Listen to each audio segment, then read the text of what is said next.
No problem. And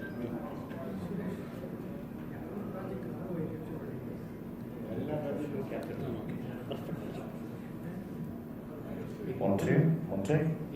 Perfect.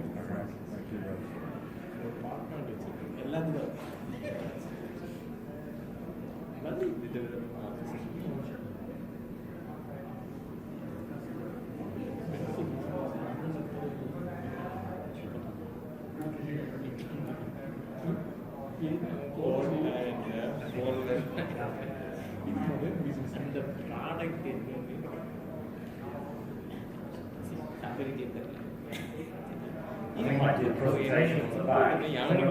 Right here. I did a world record in Dublin where I literally tried to move around as much as I could, just to see how far the range would do. Anyone fancy coming forward? Come on, Eggplant, you know you really want to. Now we can ask questions. Cool. Anyway, I'm going to kick off mainly because there's a huge amount of content in here, and I'm probably going to have to go pretty fast. But hopefully, everyone should get something out of it. We'll just try and keep questions to the end if possible, mainly because time's a bit of a limit.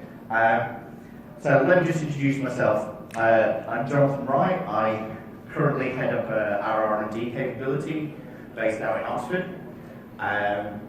A lot of what we're talking about today is quite visionary, so as you'll probably get from the next slide, there's just a bit of a disclaimer to explain that this is forward-looking, so a lot of this technology which I'm going to be sharing with you today is literally in its early stages. So, subject to change, etc., etc. But there will be a demo in there and bits and bobs which literally was recorded half an hour ago. Half an hour. That's about as live demo as I can possibly do, unfortunately. Okay, so let me start off. I'm going to talk to you about a few kind of concepts that we've been working on, and it's really sat in that kind of digital landscape. So really it's about those really kind of complex environments where you're dealing with, hundreds of systems. And then earlier on, I think, kind of just threw together just how easy it is to model something and test a simple web page. But we all know that that isn't the landscape that we're all used to. There's a lot more down there. So I spoke about this at the start of the month at Star West. And I kind of said, well, actually, everything's a node. And usually these huge ecosystems will have different ESBs and back-end databases, your big data kind of challenges. Suddenly things have got a lot more difficult very fast. So, where CA's kind of grown up on, and actually, which is why I'm wearing this t-shirt, and I will flip around for about 30 seconds, is I published a blog as part of this excuse-free testing around legacy being your legacy, which felt a bit controversial at the time, but it also felt like, and I'll recommend, go off and have a check it out. The link's on the next page, hopefully. But otherwise, if you go to servicevirtualization.com, so all one word, it'll be at the top there. And I kind of threw that in because, the kind of customers that I've been dealing with, which are these kind of large banks. So previous to joining CA, I was global head of automation for Deutsche Bank. So that kind of like a 2,700 application landscape. 10,000 endpoints, 4.3 petabytes of test data. It was a bit of a nightmare. Equally, it wasn't a one solution fits all, which is kind of why I like what Ben's kind of demonstrating, because in a way, the technology doesn't really matter. It's about understanding the business, understanding the modeling, understanding the value, what you're trying to drive through the organization. My main man, Tom. Is it the same t-shirt? No. oh, different one. So when I started my testing career back in the 90s, it was an engineering company, Siemens, and really this was kind of when kind of the ERP, CRM system started kind of exploding. And we're all probably sat here today with at least SAP or Oracle somewhere in our stack. Is that fair to say? Or? So these big systems that have grown over, and I guess Mike and everybody else have been talking today about the app economy. And absolutely, yes, apps have come and had their day. One of my good friends, James Whitaker, said, who's head of research for Microsoft, said there won't be any apps in 5 years' time. And to me, that was a brave statement, but at the same time, what we're seeing, especially in IoT and beyond, is we're getting less and less UIs. So when I demonstrated this presentation last time, live on stage, I used Alexa, which is new technology for the UK, but you guys have had it for a few years. And I said to Alexa, turn my heating on back in the UK, using the tap, and it did it. She spoke to me live on stage, through my tethering, turned my heating on, which isn't very useful, I must admit. Equally, as I was just about to go on stage, the guy who was recording actually worked for Sony VR. And he said to me, in confidence, which I should have definitely not repeated, says, we've taken 2.2 million pre-orders for the new Sony VR system. And he says, at the moment, I've got a team of just over 78 test engineers. Now, they've roughly done about 30,000 hours of VR. And we're about to release it to 2.2 million people. Mainstream VR adoption. Nothing in the headlines about any problems, no big glitches. But suddenly, technology's changing, and this isn't a UI. This is suddenly video analytics. This is suddenly much more complex approaches to testing. And I think this is what we're going to see. We're going to see more of these virtual personal assistants, more of these endpoints and virtual AR, multi-reality, and VR technologies. So anyway, that's a bit about the future and kind of where we're going. And I guess the message has always been that we're accelerating, and we're accelerating fast, and part of it is being able to keep up. But where I've sat in the last few years has been in the digital space, and kind of what I learned from kind of the digital transformation was that it's not about a project with a start and an end date to do something. It's all around your journey to digitalization. It's your ability to understand, and I say the word legacy for a second, open Pandora's box and understand your business smart. So that way when you start being disrupted, and you will be, by the fintechs of the generation, you'll be able to respond. Now, I was just talking to someone downstairs about this exact same problem. One of my good friends, a guy called Mike Anderson, who is the CEO of the Chelsea App Factory, which is a boutique mobile development company. He's helping Hilton and IHG do an Airbnb response. Now, we all know Airbnb's been around for 3 or 4 years now, eating into their market. And the response has taken such a long time. On average, it's about 18 months for an organization to be able to respond to disruption. So to me, understanding your digital and opening that Pandora's box and start investigating and digitalizing your systems is absolutely essential. Most people have looked at this solution as a kind of, well, we need DevOps. And DevOps is about culture, change of behaviors, faster release cycles. I don't think that's the solution equally. The same as the way 10 years ago when the Agile Manifesto was brought out, which I love Agile, and what I love about Agile the most is that the manifesto wasn't Agile at all, which it never changed, it never evolved. You can't run rigid, one solution fits all. This doesn't work anymore. It's what works for you as an organization. So, I read a really interesting article the other day about minimum viable quality. And I guess you guys have probably already heard about minimum viable product, minimum viable experience. I know a few guys in Australia are doing minimum viable delivery as kind of just a standard way of measurement. Now, what was interesting about this, it's not about minimum viable quality, it's about minimum viable, validatable, value-driven quality. So there's 3 more dimensions. It's not about getting stuff out quick, it's getting the right thing out. All I'm seeing at the moment in the industry is people getting these huge challenges. I went to speak to Tesco's the other week, who've just been in the press for another security breach. And I spoke to the guys at TalkTalk, and I said to them, with the new GDPR coming through, that £40 million fine from the regulators for your brand damage that you had for the hack, that wasn't what killed them. What killed them was the regulators coming in and shutting things down for 6 weeks until they could understand where the problems were. And the CTO sat there to me and he said, if GDPR was in there and a minimum £200 million fine was hit, we would have ended up going bankrupt.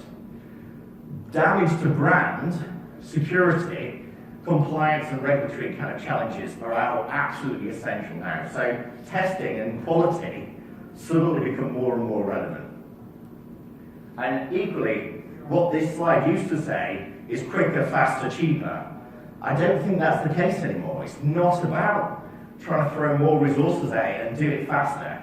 I actually think we need to start changing how we apply and approach this, which is why I'm going to introduce some new terminology which hopefully will help you on that journey. And I guess already these guys have talked to you about the importance of test data management, using things like agile requirements designer, environment management for things like release automation. They're all no-brainers. You can understand the value prop straight away. But when we're talking about testing in digital, things start getting really complex. And Tom just joined in, and we did a webcast about 3 or 4 weeks ago with Pokemon Go. And we had a grad come in, it was Ben's brother, wasn't it? Yeah. Ben's little brother came in, and he mapped out in ARD Pokemon Go. And then we did a live demo of every single possibility of Pokemon Go. And then we fed in GPX data to actually then use Perfecto Mobile to actually push the phone around, thinking it was walking about. But the thing is, Greg did that in a few days, hugely complex platform.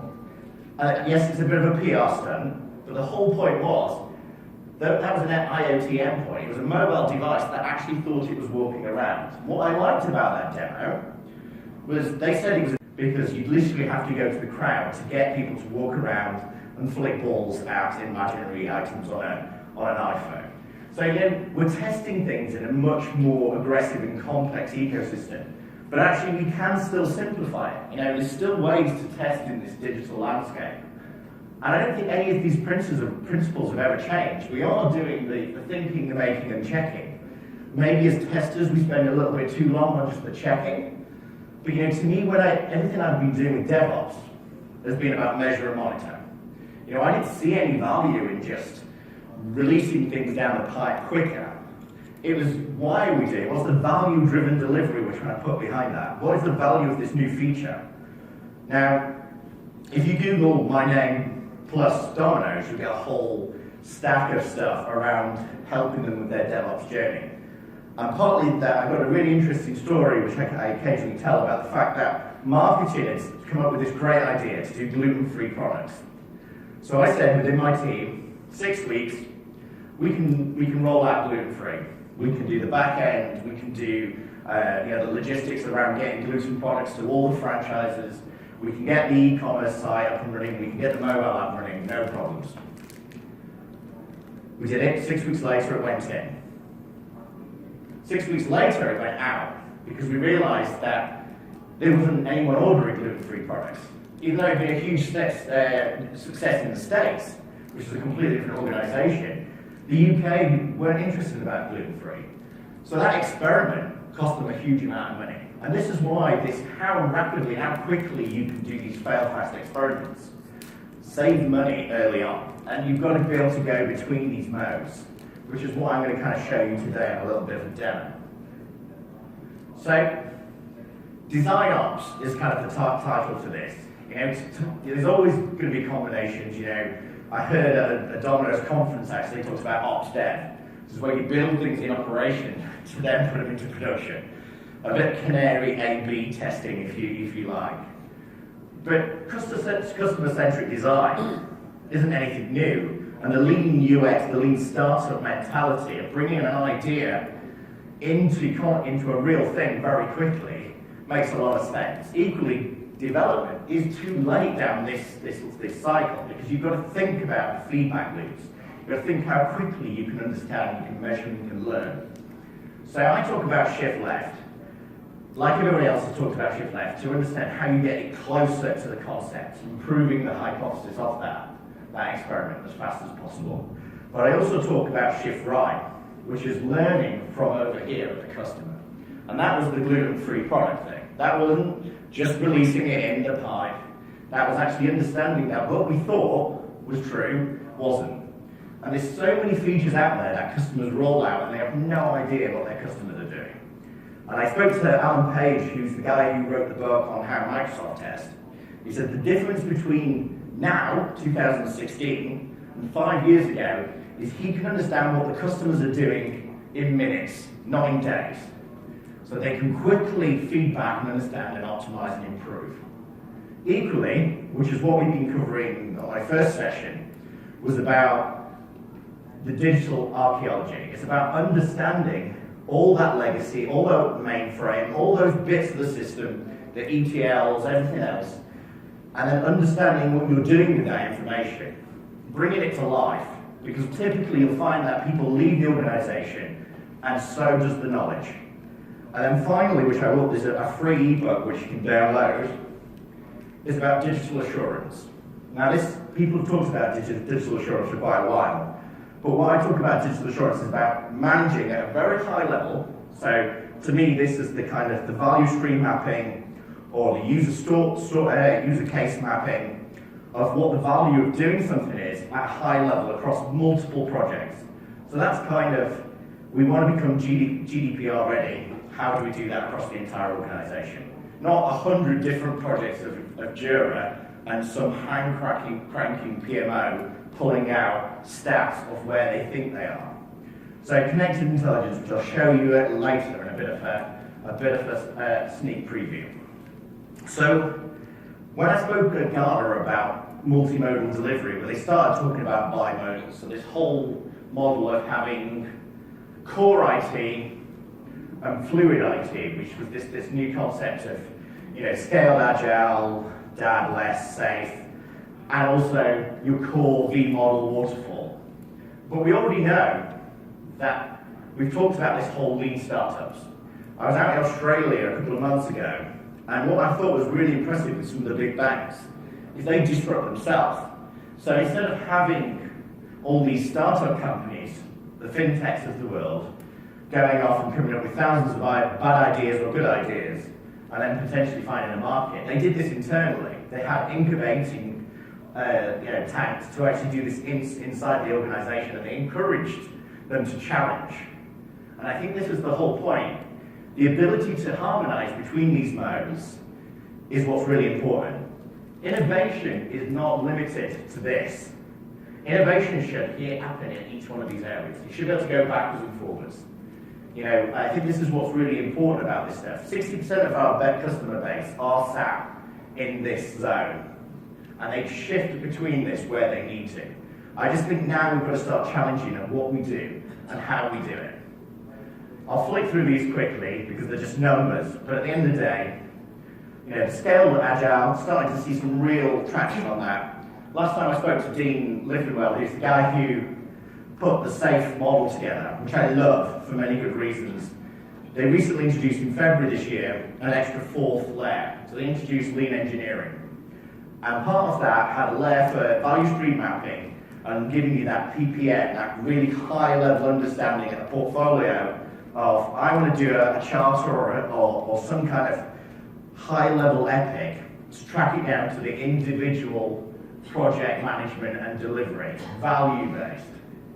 And the way that I do this, or we've done this successfully with customers, is really thinking about things like lifecycle virtualization. So that could be your service virtualization, network function virtualization. It could be about starting earlier and testing things rapidly, rapid prototyping, which is the demo which I'm going to show you. And that's going from concept to a real solution very quickly. And you'll have seen this diagram with the whole lean UX plus agile and design thinking. Now, I'm lucky enough, later on you'll see there's quite a few links that you might want to take and have a look at. I'm really lucky that we're just about to do a podcast in December with a guy called Ray Orell, who's very well known in the agile community, and he talks about solutions thinking, which is very much like systems thinking applied to large-scale complex projects. So he was the global head of Agile for Intel, and he was there for 30 years. And he's just about to do a talk about all this stuff and how that actually applies to you guys. So I talked a little bit about this whole think, make, check. It breaks up. I think there's lots of dimensions. I'm not going to go through all these ones, but the podcast well, it's a webinar and podcast. We'll probably get into a little bit more detail. But part of it is this whole iterative approach, that continuous delivery, continuous learning, continuous insight, which is going to make a real difference to what you do in the future and how you challenge, you divide, you disrupt, you pivot, all the things you've been hearing about in the industry for quite a while. Now, I've taken this, I have to say, I borrowed this from Ray. And part of this is because we're starting to see new roles. And I'd like to say that the product naming convention wasn't because we put 3 words together. CA loved their easy acronyms.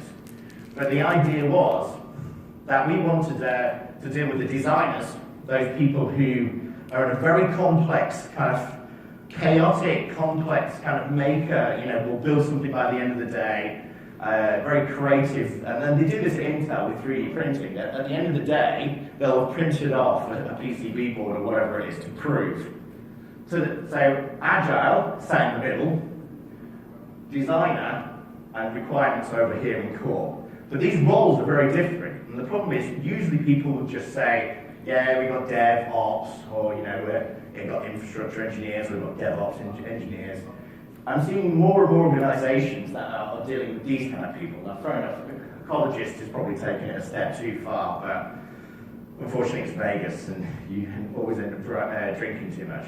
So, the demo which we just put together was just going to demo something which a customer asked me about today. They said, how could you do kind of rapid prototyping?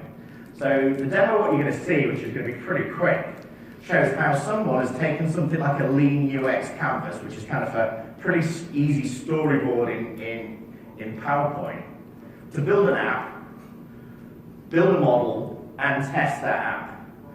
And I'd like to say it's gone in 60 seconds as far as 60 seconds for the entire process. But if you think you were in that part of that team where you're a maker and a creative and you're sat down with a customer, you don't need 3 sprints to quickly show them knock up a quick prototype of what that minimum viable experience would be. You could do it much faster than that. And when I talk about the guy who's a good friend from the guy who's working on the Airbnb stuff, he has someone in the corner who's an artist, who's drawing stuff as the customer's explaining the vision. And then at the end of the session, after he's done one workshop with them, he pulls over an app, a mobile app they can play with on the phone.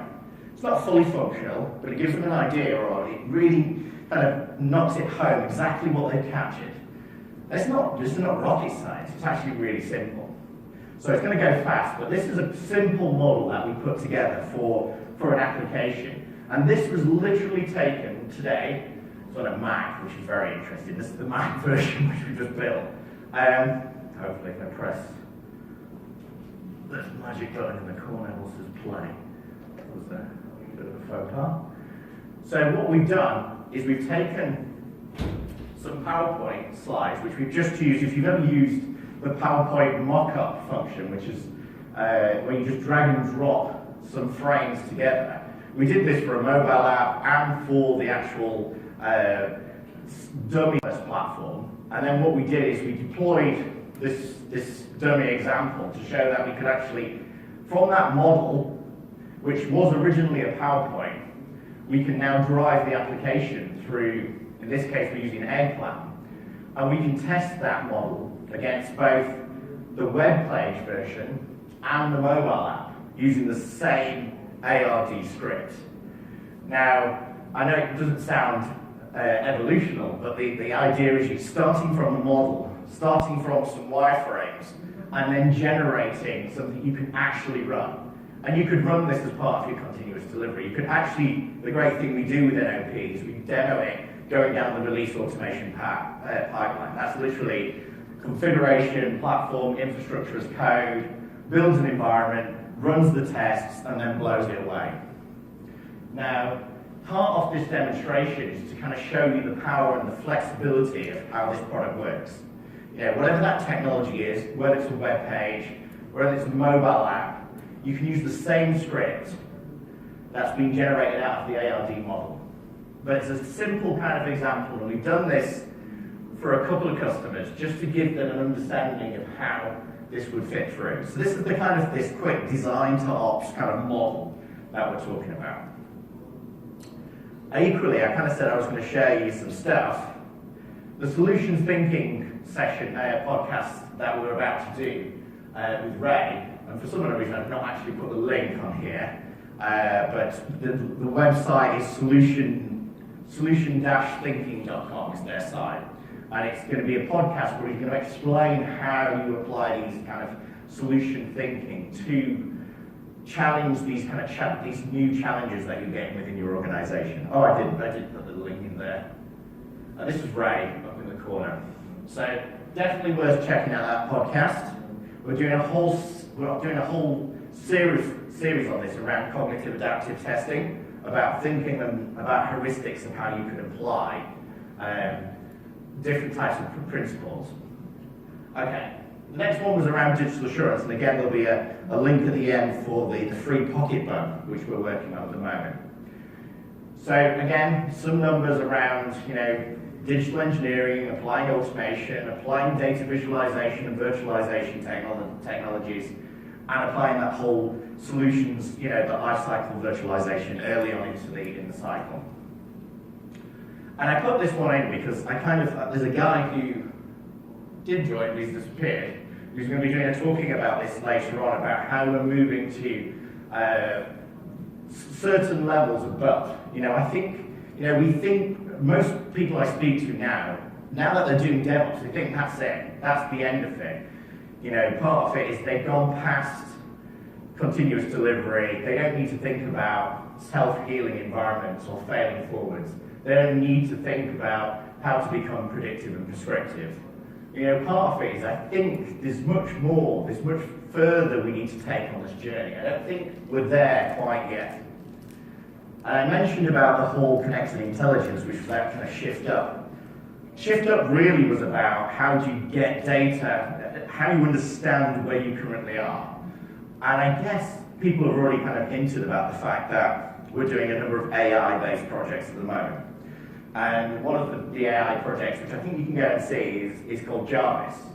And that's a machine learning platform which really sits into this learn component. So partly what I've been doing and working with the rest of the teams is we started adding in probes to pretty much every single layer. Now the great thing about CA is they have infrastructure management tools. They have the network management and environment management tools. And there's a whole stack of data here. And that's great when they think about production land. But what about test and integration and performance environments? Why aren't we capturing all this information at those locations too? And you'll be glad to know we are. And there's a freemium platform which we've just launched about experience analytics, where you can plug all this stuff in and it will literally allow you to type questions about what's been happening in that environment. So I'd recommend checking that out. It fits nicely in with our APM platforms. But partly what we're doing is we're trying to get smarter. And, I talked about there's nothing wrong with PMOs, but part of what I want to start doing is prediction around these levels. I want to know that something over here is going to potentially cause the release pipe to fail before it happens. So a lot of this technology, like I said, is coming soon. It's stuff we're working on and we're trying to really push into the industry. And I think you probably would have seen this slide as well. And this is kind of saying that we're baking all this stuff in.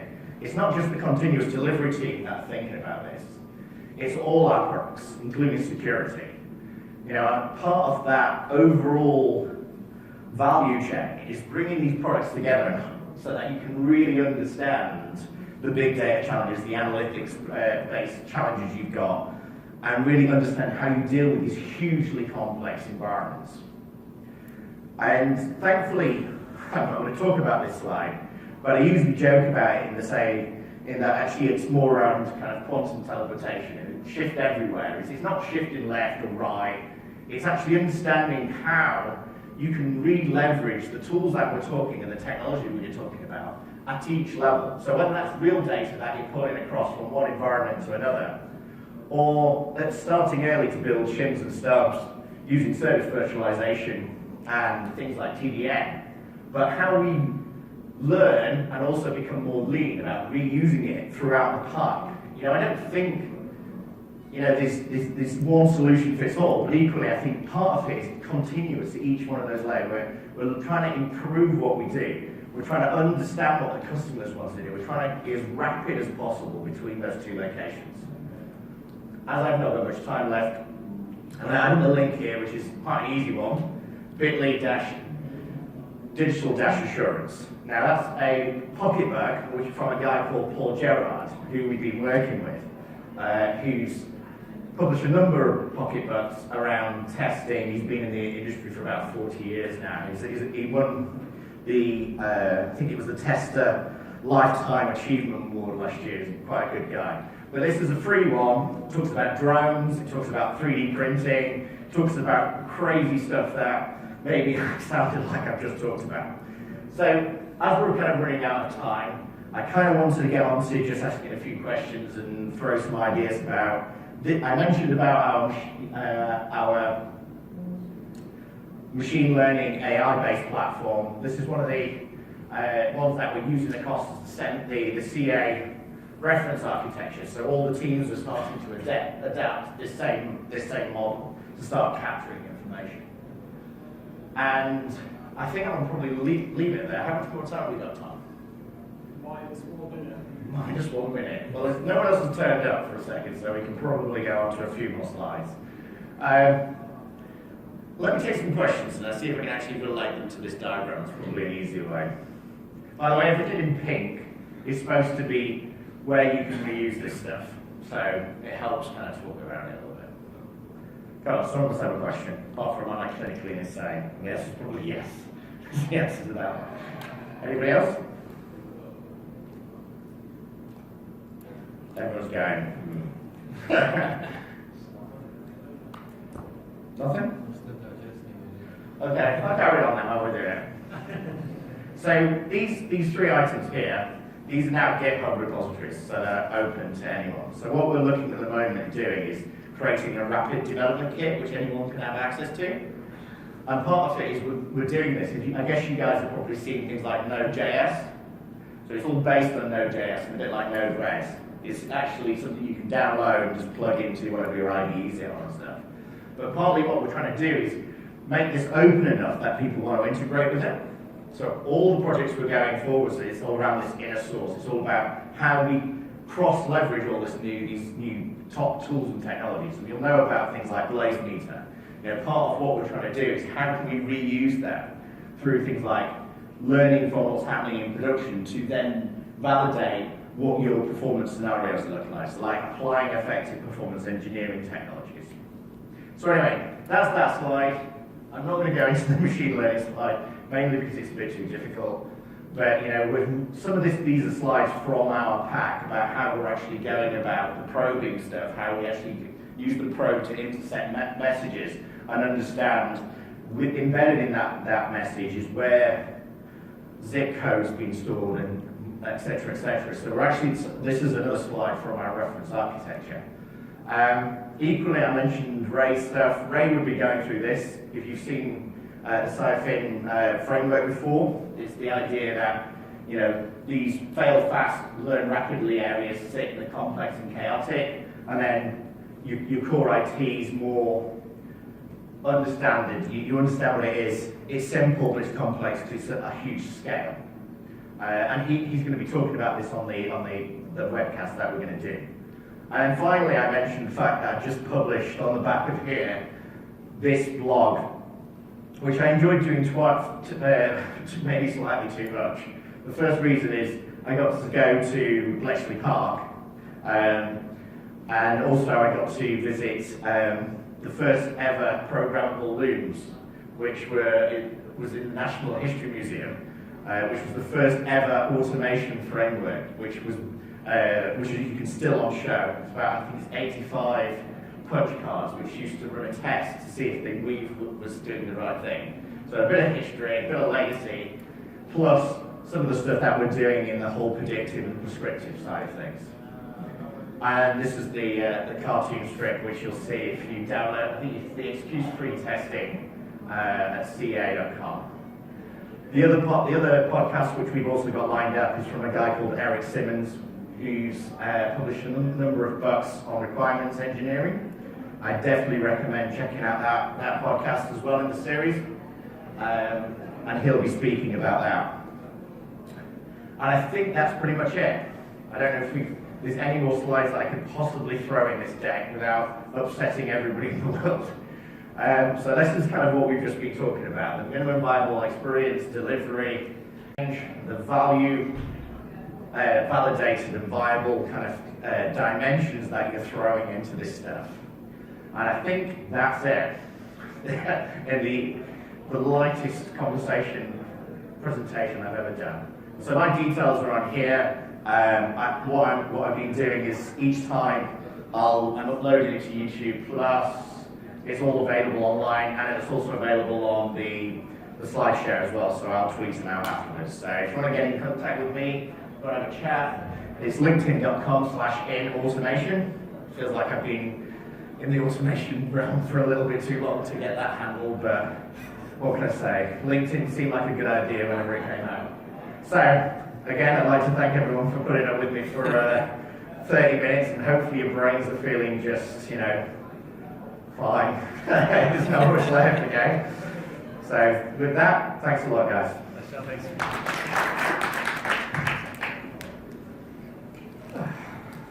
That was my easiest hug.